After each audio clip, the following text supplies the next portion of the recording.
Hi, and welcome to our latest edition of Get in the Habit with myself, David Finch, and my co-host, Sue Allsworth. Who have we got as a guest this week, Sue? Hi, Dave, and hi, everyone listening or watching. Today and this week, we have the delightful Dr. Bridget, who I first met a few weeks ago on the Red Nose Comic Relief Day event. So welcome, Bridget. Right. That was fun, wasn't it? That was a long day. I never thought 12 hours live on Facebook was possible, but apparently it is. I tuned in at one point and there was two lobsters on the screen. Well, that would also be partly because of Bridget. Yeah. She topped us up. Oh, right. Okay. Tell me more. And that we would then reveal our mystery costume that we'd sent to each other. This is with Nova Barton from the Laughter Coach, Yoga Laughter. And we had ended up buying each other the same outfit. So Bridget and all of a sudden was sitting there waiting to see what we were revealing. And then two lobsters came on the screen. Bless her. Brilliant. Oh, great. Hi, Bridget, welcome. It's lovely to have you here. Just tell us a little bit about yourself. Who are you? Who am I? Well, I'm Dr. Bridget. And listen, always an interesting question, this who are you, isn't it? So I'm me. I'm a mum, a gran, a dog owner, etc., etc. I'm also a neurolinguistic programming coach and master trainer. And I'm an unsticker. So I work with people that are stuck. I also have a new company, probably since we met last, Dave, which is the Trauma Breakthrough Collective, which is a community interest company. So I'm a director of that. And I'm just a person that likes helping people to reach their full potential. And I always think about my purpose, which is enjoying every minute of every day, which is obviously why I'm here. Yeah, well, let's hope you enjoy every minute while you're with us. Yeah. Yeah, exactly. So we chatted off air and we said it's been a funny old year. So what, I know you do a lot of training and you do a lot of seeing clients and stuff. So, what have you been up to in the last year, really, during the lockdown period? Yeah, I think when it started, we all thought this isn't going to be for very long. So we sort of carried on. I thought, shall I change what I do? Shall I stop what I do? Shall I start something different? But in the end, what I did is I moved the NLP courses online, which worked really well. So I've done 4 of them, had great reviews. So I've done a practitioner, a timeline, and a master practitioner online. And sort of enjoyed it. Really, it's much the same, but it's just the personal connection wasn't there because I usually do face-to-face. So I'm hoping to get back to that. I spent quite a lot of time in the garden. Yeah. I've sort of been okay, really, because I quite like being in the house. Not that I can say I've done an awful lot of tidying or decorating or anything like that. But it just seemed really busy. And I think one of the things that I realized about lockdown is that you don't actually have any break from just being where you are. Because normally I'd be going to networking events, I'd get in the car, I'd ring someone in the car and, to have a sort of whole strategy around an event. And then I'd come back, I'd have a cup of coffee, and then I'd do something different. Whereas I think what's happening in lockdown, particularly for me, is that everything has merged into everything else, and I just sit here and I don't actually have a break. I've got to make sure I have a break, really, and sometimes you just sit here for 4 or 5 hours and you haven't had a break, and so I think that's been quite interesting. I've set up the community interest company, so that's for people that have had some specific trauma in the past, so specific events, and also for people who have more complex sort of PTSD, as people like to label it nowadays, where it's sort of, you know, a chain of things that have happened that have left people unable to cope very well with life. And I've realized that actually that's what I do in my normal business anyway. I just haven't specifically called it trauma before, but I wanted to sort of do a bit of giving back and raising awareness, and it's starting to take off now. So working with someone called Judith Morgan and Chris Waters, so we're their directors, and we're pretty passionate about getting it going, but we just haven't got any funding. So if anyone's out there and would like to fund anything, then but you know, people are coming along anyway, so that's great.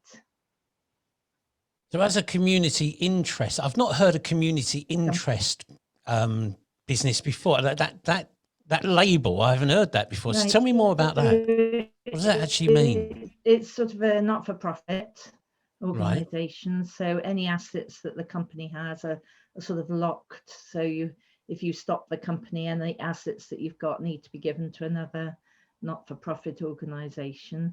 And other than that, it's basically a business really. And you know, you have to have so many directors, and it's the same. You're registered on Company House, and you've got to put your you know, your books through and have governance, and it's I would have thought you'd I would have thought you'd be open to some funding for that. That sounds like you would. Yeah, I think we've the big thing that happened in January was that both myself and Judith trained as RTM practitioners, and that's a technique that's sort of related to NLP, particularly the sort of fast phobia or the rewind model, but it's been added to, and the 9/11 survivors were the people that started it off. So they started off in America and then worked with a lot of veterans, and it's an 89-step process which is very carefully scripted, and it's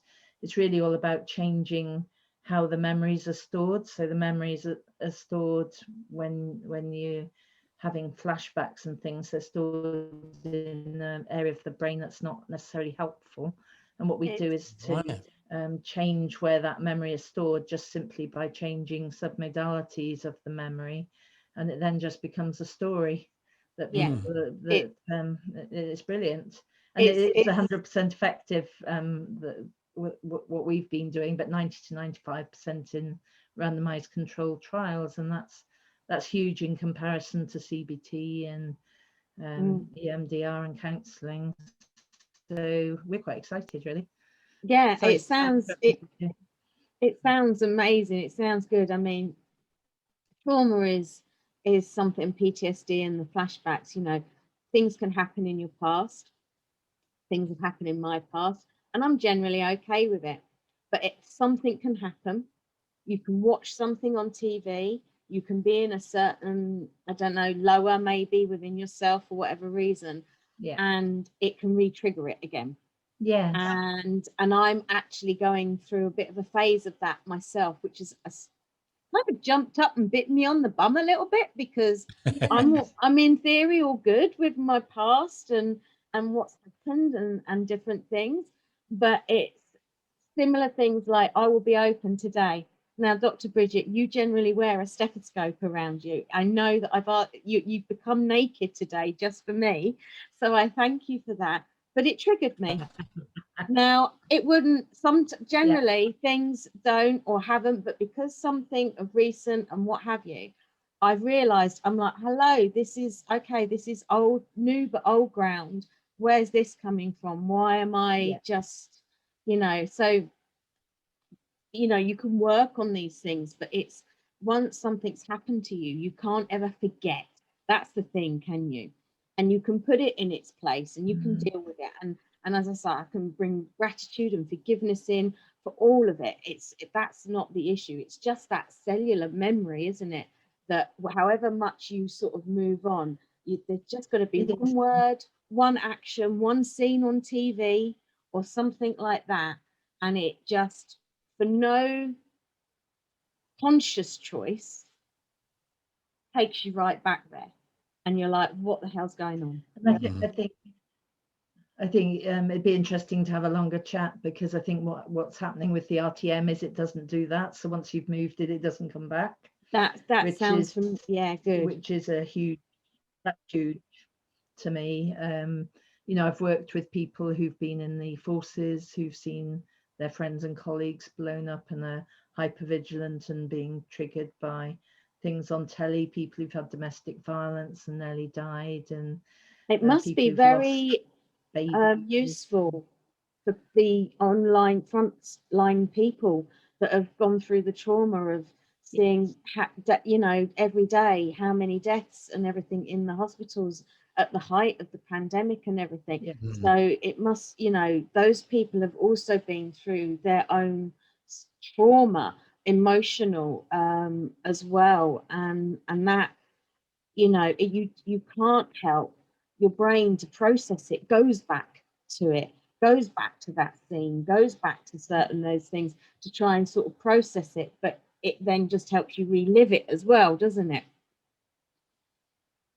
It does, and I think they proved during the SARS epidemic, particularly in sort of out in Hong Kong, they did a lot of research, and the PTSD doesn't happen at the time, although people are stressed and maybe off, but the flashbacks and all those sort of things come sort of 6 months to a year later. So I think we're on we are on a treadmill to having that happen quite a lot more, and I think unfortunately the NHS are still stuck in sort of counselling, CBT, NICE based therapies, and we have talked to them and they're sort of interested, but you know, they're doing the usual stuff.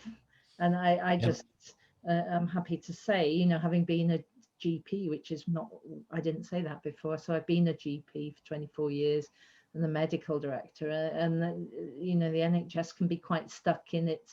This is what we do. And while I think the NHS has changed an awful lot and had to go, right, so we've got this, we can't see anyone, what are we going to do? And they've really adapted to that and put processes in place. We're still, from a trauma point of view, I think there's still a blind spot about what's to come, to be honest. Yeah, definitely.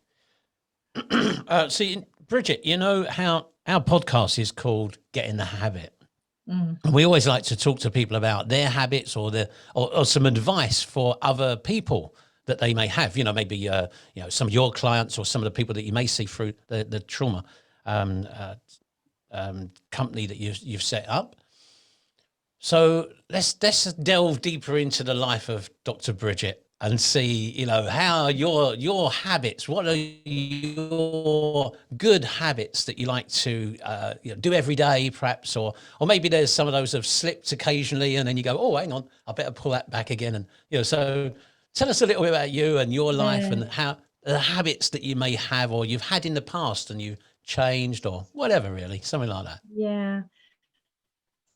So yeah, you might regret asking me on here, because habits are sort of things that I think are really interesting, because I think I've got this sort of, I like to be free and do whatever I want to do when I want to do it, versus the habits. And I remember coming on the podcast before and saying, someone said, what's your morning routine? And I said, well, I send my husband down for a coffee, they let the dogs up, then I watch telly, and then I go on Facebook, and then I might get up. And that's not really what most people do.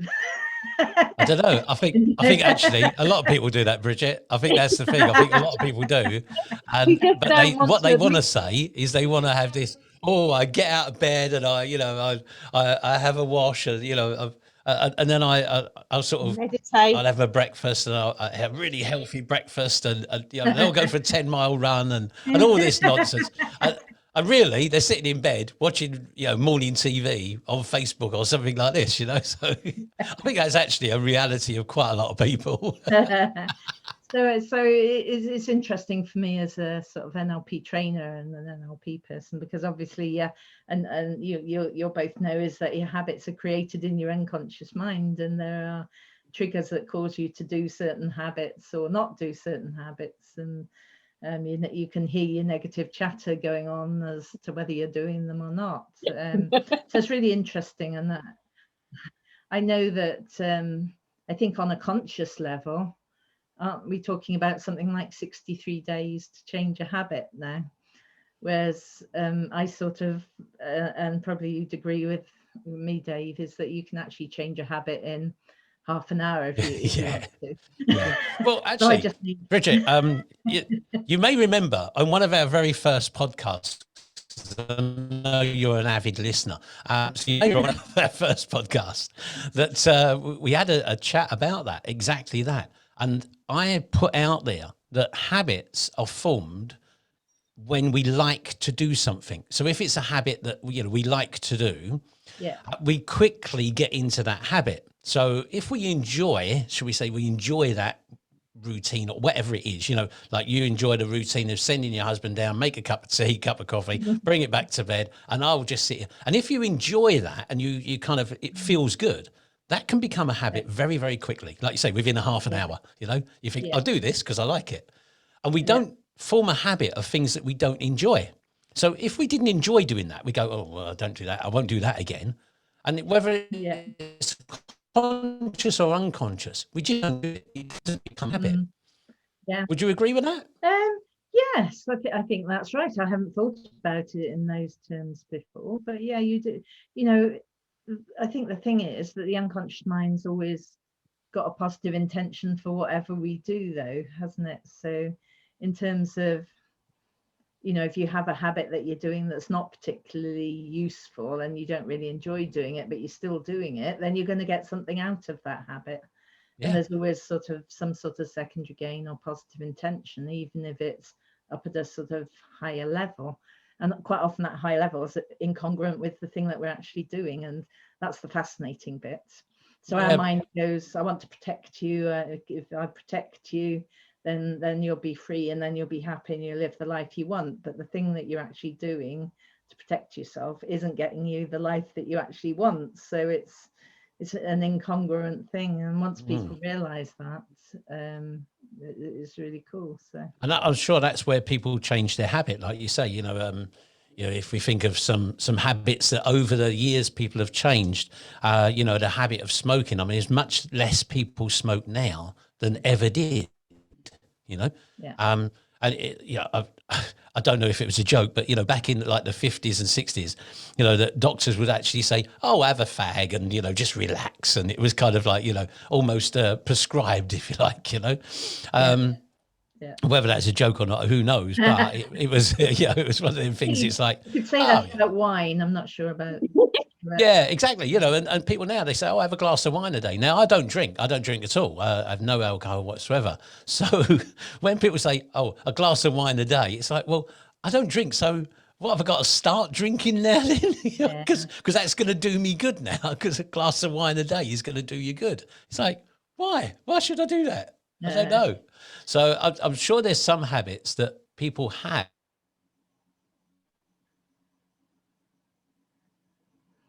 Are you still there, Bridget? I am, yeah. Oh, that's okay then. So I'm just going to come in because I think David's frozen on my screen. And has he frozen on your screen? Yes. Oh, well, we'll just, he's doing a lovely. So I wanted to sort of come in from the trauma point of view, because I think that's sparked my attention, shall we say.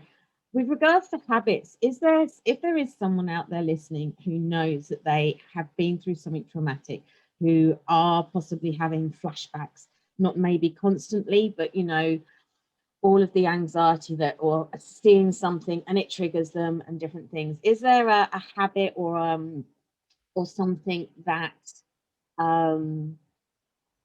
exercise that would help being in a daily routine or habit of introducing into your life to help? Is there anything at all, even in just some small way to give? Yes, I think eating well, getting exercise, having lots of fluids, and just looking after yourself and keeping yourself fit and healthy has got to be good for any sort of thing that we're trying to change. But I still think it's, and particularly when I was a GP, I was still thinking that I was just scratching the surface with that sort of advice, because we know that, you know, your unconscious mind is responsible for your behavior. So if things have happened to you, whether that's a traumatic event or whether it's you know, not being looked after particularly well by your parents, or you know, anything that might have happened to you when you were little, your confidence going because you put your hand up in school and a teacher laughed at you and everyone laughed at you, and sort of 40 years later you're still sort of hiding away and just backing off when people say things. That's a habit in itself, isn't it? And some of these habits are really deep and need some work at an unconscious level rather than a conscious level. I agree. That's what I think anyway. I think we all have habits that we're not aware of that are linked to our past in some way, and what one person deems a trauma is another person's different, isn't it? At the end, and David is back in the room. I'm back again. So hang on. So one person's trauma is what one person deems a trauma might not be the same to someone else either, will it? Because we all view things and internalize things differently, and it also depends, as you say, what that home life is at the time, on what support you've got and love you've got whilst going through something like that at home can also have that effect, change. Absolutely. And you know, we create our values by the age of 7, usually our core values. So how we're brought up is really important. And you know, I'm about to see someone in a couple of weeks' time where, you know, her parents got divorced and there was a lot of angst in the house at about the age of 6 to 7, and quite often that will sort of stay with people, give them values of, you know, wanting to be secure and loved, and then when they're not secure and loved sort of 30-40 years down the line, it all comes back, and their values, they're trying to tick their values at an unconscious level and they can't. So it doesn't work, you know. They you know, if they want to be, I don't know, I work with people in business, so if they want to be a business owner of a business that's really, really successful, and I've got to keep myself safe, and, you know, I can't deal with conflict, and I don't believe in myself, then, you know, that's not going to help them have a successful business. So we were just talking, Dave, I think, about habits that are formed, deeper habits, if you like, that are formed at a sort of earlier age, and from trauma. That's right. From trauma, because your unconscious mind is there to protect you, isn't it? So Definitely. That's why we then become a bit unwell when things happen. And I think you're right. I think we have, if you like, two different kinds of habits. You know, we have those almost trivial habits that we were talking about earlier on, you know, and we may see as being quite trivial, but then there's some that are very deep rooted, aren't there? You know, that become us. You know, they are who we are. You know, well, there's so much who we are, we don't know we're doing them. That's what Bridget and I was saying. There are habits that we have that we just don't know. And you can, I mean, I've uncovered and looked under an awful lot of stones and rocks and mountains in my life, and that, and, you know, the big things that issue, you know, you're sort of there. But then it's like there's always, you know, there's never a destination in life, is there, other than death, to be fair. That is your only destination that is guaranteed. But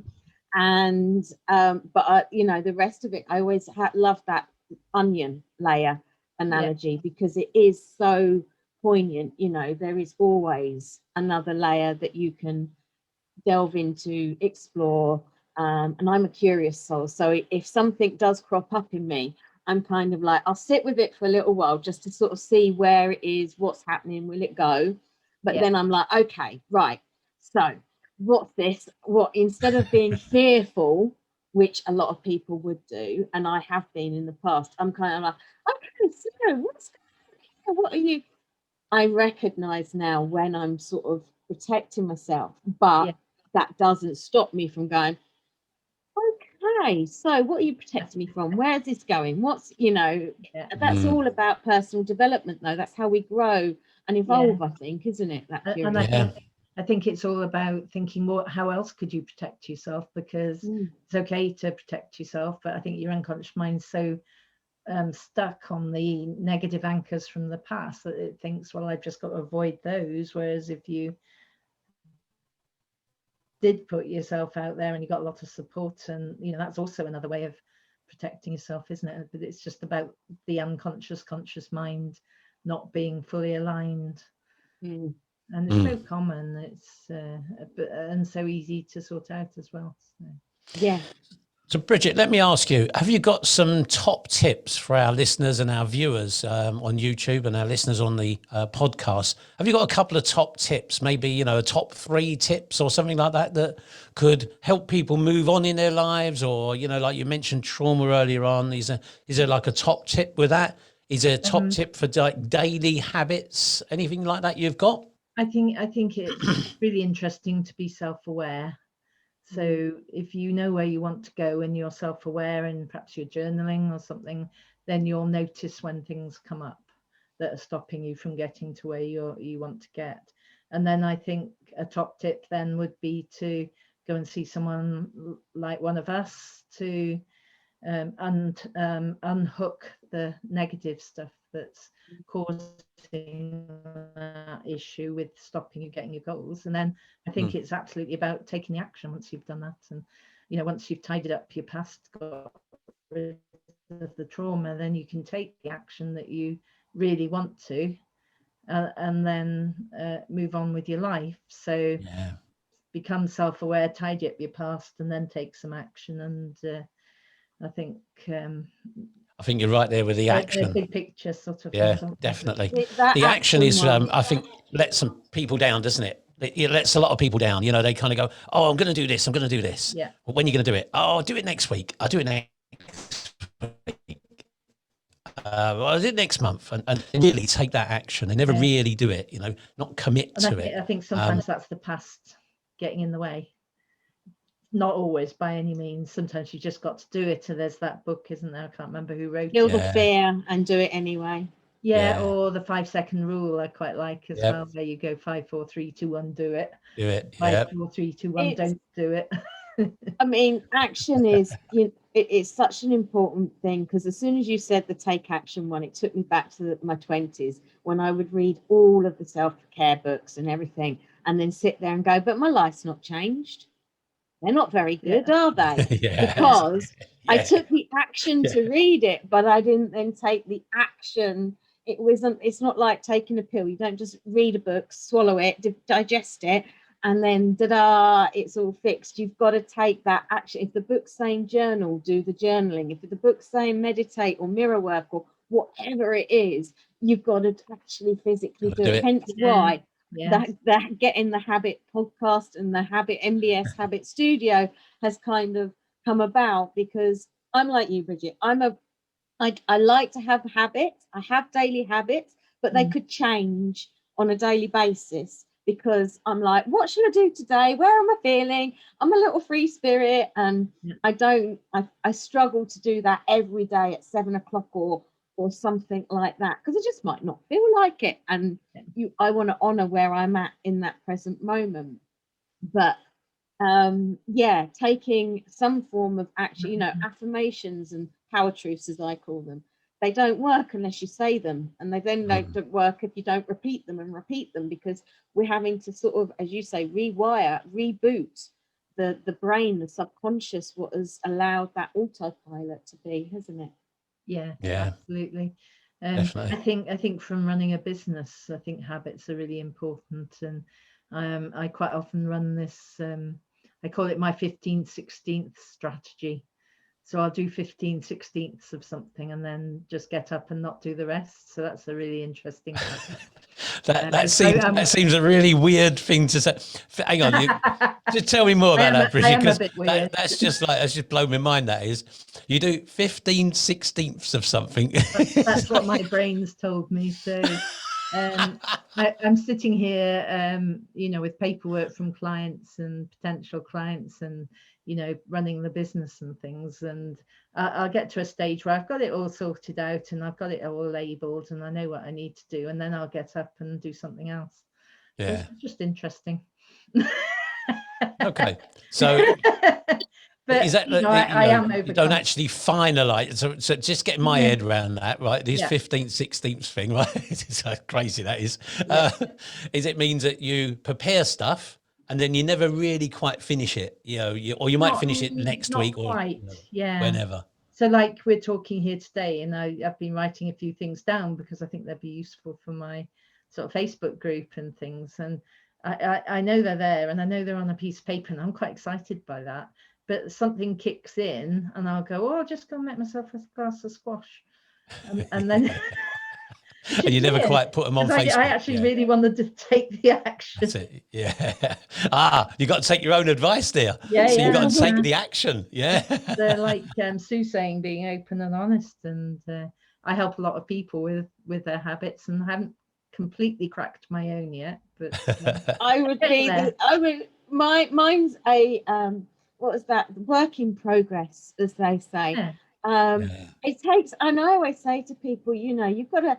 I use habits as like what was it? Someone said the other day that with all the different sessions that I've run in the MBS Habit Studio, are weekly and monthly sessions. Someone just said, this is just the playground, isn't it? And I'm like, yes, it is. Because you just need to play. When you sort of take the seriousness of you've got to meditate like this every day and all these strict instructions with every system and everything, and throw that out the window. It is a playground because there's lots of different things out there that can help you maintain your mental health, physical health, and spiritual health. But it's finding what works for you and then adapting it to how it works best for you. Some people prefer to rigidly follow someone else, and that's it. I'm not that kind of person. I'm sort of like, well, I'll take it, but I need to I need to suify it. It's got to be sued, should we say, but in a nice way. Yeah, I get that. Yeah, it is really interesting, isn't it? And because of what I do and what the two of you do, it's you think we'd have this completely sorted, and but that's what I find so interesting about it. It's just being that self-aware and then thinking, ooh, that's interesting. Why am I doing that? I think it goes to the old saying, we're all human, we're only human. It's one of those, isn't it? It's like, we're only human, But we're doing the best we can. That's the thing. My favourite song from Rag and Bone Man, I'm Only Human. Yeah, exactly. Brilliant. Bridget, it's been lovely talking to you today, and thanks for your top tips as well. And I hope your new business takes off as well as your old business, and you get back out there and you start to meet people now. We can actually meet people in Wales now, can't we? So that's brilliant, Yeah. So I think you can, you can do it in England as well now, So, all over the country we can actually meet people, which is, a very strange thing. I had a couple of clients yesterday come along, and it was actually really, really liberating to actually have a client sitting back in the room and seeing the client in the room rather than over Zoom, very nice. Thanks once again for joining us. Best wishes for your future. And Sue, it's been a great time again spent together. And sorry about I don't know what happened earlier on with the internet connection, but there you are. I'm back again. So we'll have to do a bit of editing. Without you. Oh, did you? Enough, Dave. Not that you, I love you and I would never be without you on a Friday, but two capable women we carried on like troopers, didn't we, Bridget? We well done. Yeah. All right, let's wrap it up. Thanks very much for watching if you're watching us on YouTube, and thanks very much for listening if you're listening to us on any of the podcast channels that you can get our podcast on. And we'll see you again next week. Thanks for joining us. See you, everyone. Bye. Bye.